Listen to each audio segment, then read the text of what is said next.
자, 우리 이제 실제로 만난 다음에 처음으로 듣는 온라인 클래스죠. 자, 여러분 이제 우리 조금은 아는 사이가 됐으니까 좀 더 여러분이 열심히 들을 거라고 생각을 하고, 자, 우리 저번 시간에는 고구려까지 봤는데요. 자, 이번에는 이제 고구려에서 백제로 넘어가도록 하겠습니다. 자, 우리가 백제로 내려갈 건데, 백제를 얘기할 때 꼭 같이 나와야 되는 사람이 바로 고구려를 세운 사람 누구야? 주몽이죠, 주몽. 여러분 주몽 알죠? 자, 이 주몽에 대해서 여러분이 확인을 하셔야 되는데, 자, 주몽이 어떤 사람이냐? 주몽 써있죠, 그쵸? 주몽이 원래 부여 사람이었다가 고구려로 내려온 사람이었죠, 그쵸? 왜 여러분이 주몽을 알아야 되느냐?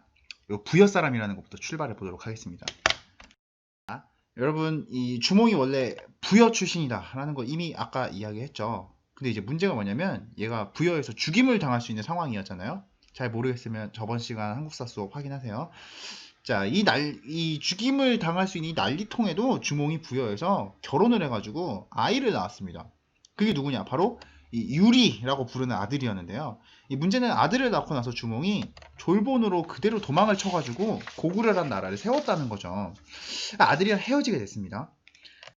자, 도망치기 직전에 이 미안했던 주몽이 아들한테 만약에 내가 다시 살만해지면 나를 다시 찾아왔으면 좋겠다라고 당부하고 왔습니다. 진짜 무책임 그 자체죠, 그쵸? 그때 못 알아볼 수도 있으니까 징표를 하나 남기고 갔는데 그게 바로 칼 하나였고요. 이 칼을 부러뜨려 가지고 하나는 자기가 가지고 하나는 유리한테 넘기게 됐습니다. 하지만 주몽은 아들이 오거나 말거나 다시 결혼해 가지고 또 아들내미를 낳게 됐습니다. 그게 바로 온조, 그 다음에 비류였습니다. 이 둘은 왕자가 된 거죠, 그쵸? 고구려에. 다음에 고구려 왕 내가 되겠지 하고 살았는데, 문제가 뭐였냐면 이때 이 주몽의 아들 유리가 성장을 해가지고 아버지를 찾아서 고구려로 내려오게 됐습니다. 그리고 칼을 합쳐보니까 진짜 얘가 주몽의 아들인 거죠. 그래서 유리가 결국 진짜 첫째 아들로 인정을 받게 됐습니다. 그랬더니 이번엔 누가 문제가 됐느냐? 바로, 자, 이제 문제가 된 거는 비류와 온조가 문제였는데요. 왜냐하면 얘네들도 사실 왕자입니다, 그쵸? 얘도 왕자고 얘도 왕자지, 그치? 얘도 왕자인데, 그러니까 혹시나 내가 왕 되지는 않을까 하고 얘네들도 나름 기대를 하고 있었는데, 이 유리가 올라오면서 유리한테 방해가 되는 인물이 돼버린 거죠, 그쵸? 왕 되고 싶은 생각은 있는데 왕은 못 되니까 나중에 애들이 유리를 죽여버리고 왕 되면 어떡하지 하는 의심을 얘들한테 품는 사람이 많았습니다. 그래서 얘네들은 갈 데가 없어졌고, 그래서 유리왕의 영향이 미치지 않는 곳으로 가야겠다라는 생각을 하게 됐는데요. 그래서 남쪽으로 내려가게 됐습니다. 형 비류는 바닷가의 미추홀, 지금 인천입니다, 했죠. 인천하면 제일 유명한 게 바다입니다, 바다. 자, 그 다음에 동생 온조는 한강 근처의 위례성이라는 나라의 동네를 정착을 해가지고 십제라는 나라를 세웠습니다, 했죠. 여기 딱 여러분 동네입니다. 몽촌토성이랑 풍납토성이 바로 요 근처에 있었던 성으로 알려진 동네입니다, 알겠죠? 근데 문제는 어디서 생겼느냐? 이 둘 다 바닷가와 강가에 살고 있는데 이 형이 살고 있는 미추홀에서부터 문제가 생기기 시작했습니다. 뭐가 문제냐면 바닷가인 거야.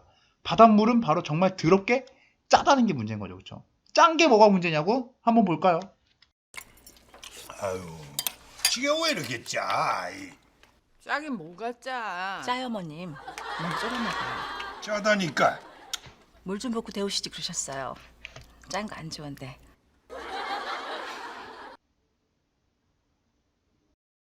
자, 여러분 뭐래 정리하자면 이 몸에 안 좋은 짠 음식을 잔뜩 생산하는 바닷가 근처에서는 결국 나라를 크게 유지할 수 없습니다. 짠 거 몸에 안 좋잖아요. 여러분들 짜게 드지 마세요, 알겠죠?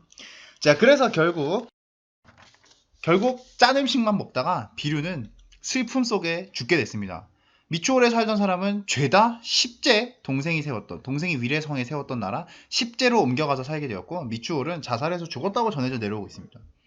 그래야 결국 십제의 크기는 훨씬 커지게 되었고, 이 자신감이 생긴 온조는 이 자기 나라 이름을 더 강하게 보이게 바꿔야겠다는 생각을 하게 됐습니다. 그래서 이 십제라는 나라 이름을 곱하기 제곱을 한 거야. 제곱을 해서 나라 이름을 뭘로 만들자? 백제로 만들자라고 생각하게 됐으니, 그때부터 우리가 아는 백제가 마한이라고 하는 요 동네의 한 마을에서부터 출발하게 됐습니다.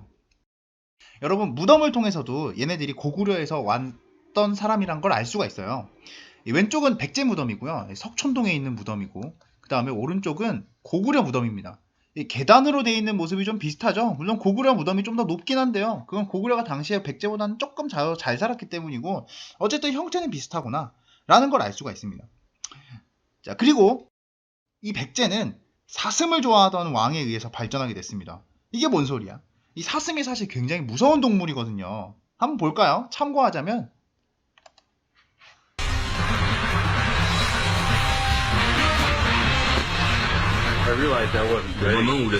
여러분, 사슴이 이렇게 사람을 잘 집어 팰 수 있습니다. 알죠? 화질이 잘 안 좋았겠지만 궁금하시면 유튜브에 사슴 파이터 검색해서 보세요.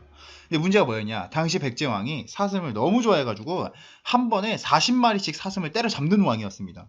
자, 그게 누구냐? 바로 고이왕이라고 하는 왕이었는데요. 쉽게 얘기하자면 고이왕은 저렇게 무서운 사슴 파이터들 사슴을 한 번에 40마리씩 때려 팼으니 굉장히 힘이 세다는 얘기겠죠. 그렇죠? 그래서 주변에 있었던 작은 나라들을 점령하고 정복하는 전쟁을 수월하게 수행할 수 있었습니다. 그 결과 백제는 마한 주변에 있었던 여러 친구 나라들을 하나, 둘, 셋, 넷 집어먹어가지고 큰 나라가 될 수 있었습니다. 특히 당시에 백제와 경쟁 관계였던 목지국을 집어먹으면서 잘 나갈 수 있게 됐죠. 그렇죠? 자, 그 다음에 이제 올라온 왕이 또 누구냐? 바로 이 백제의 이 상황을 또 어떻게 강하게 만들었는지 잠깐 볼까요?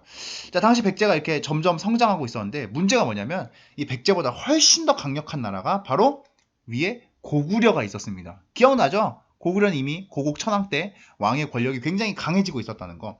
특히 당시에 고구려는 얼마나 강력했는지 중국 애들이랑도 막 전쟁을 하고 다닐 정도였단 말이지. 그치? 이 백제 입장에서는 중국 애들도 쳐들어가는 고구려 언제든지 우리에게 쳐들어올 수 있다라고 생각을 했기 때문에 상당한 위기의식을 느끼게 됐습니다. 자, 그때 이제 근초고왕은 당시에 백제 왕이었던 근초고왕이 고구려가 언제든지 우리한테 쳐들어올 수 있는데 그때 최선의 방어책은 바로 뭐다? 여러분, 이 말은 기억해 두세요. 최선의 방어는 바로 공격입니다. 공격. 그래서 근초고왕은 고구려는 지금 중국을 신경 쓰지 우리한테 신경 쓰지 않으니까 우리 어떻게 하자? 자, 그래서 백제는요, 이 중국과의 대결을 준비하고 있었던 고구려한테 백제가 먼저 선제의 공격을 실시하게 됐고요.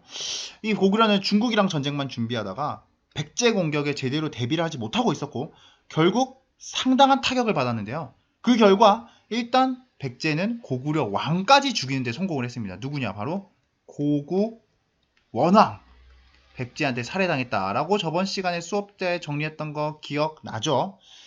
자, 이렇게 되니 근초고왕이 굉장한 자신감을 가지게 됐습니다. 얘는 지금 당시에 요 근처에 제일 잘 나가던 고구려도 없애버린 거야. 그치? 그러니까 야, 이 동네에 나보다 잘 나간 사람 누가 있냐? 그래서 이 중요한 자리, 고구려도 해치우는 이 왕 자리는 앞으로 우리나라에서 제일 쌈박질도 잘하고 요 근처에 제일 전쟁도 잘하는 바로 내가 가져야 되고, 그리고 내가 제일 사랑하는 누구? 내 아들한테 물려주겠다라는 생각을 하게 됩니다. 알겠죠? 그래서 이때부터 왕을 물려주는 방법이 부자 상속으로 바뀌게 됩니다. 알겠죠? 자, 하나 더 보겠습니다.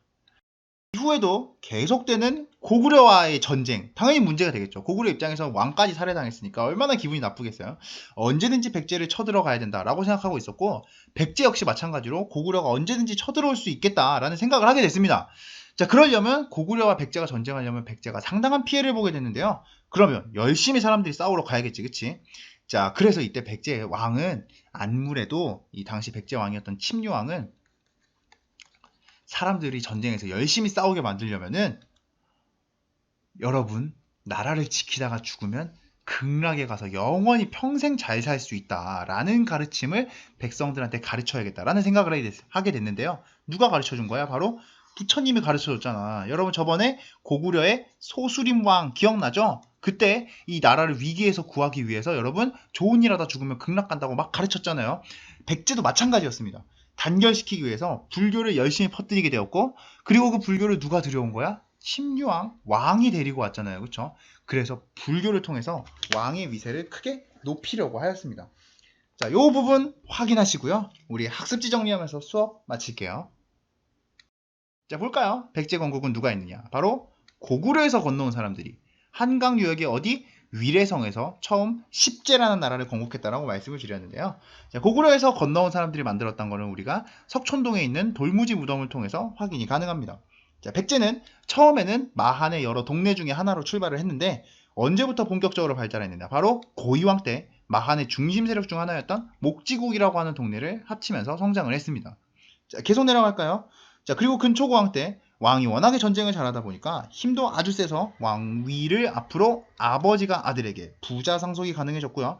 고구려를 공격하면서 고국 원왕을 죽이기도 성공했습니다.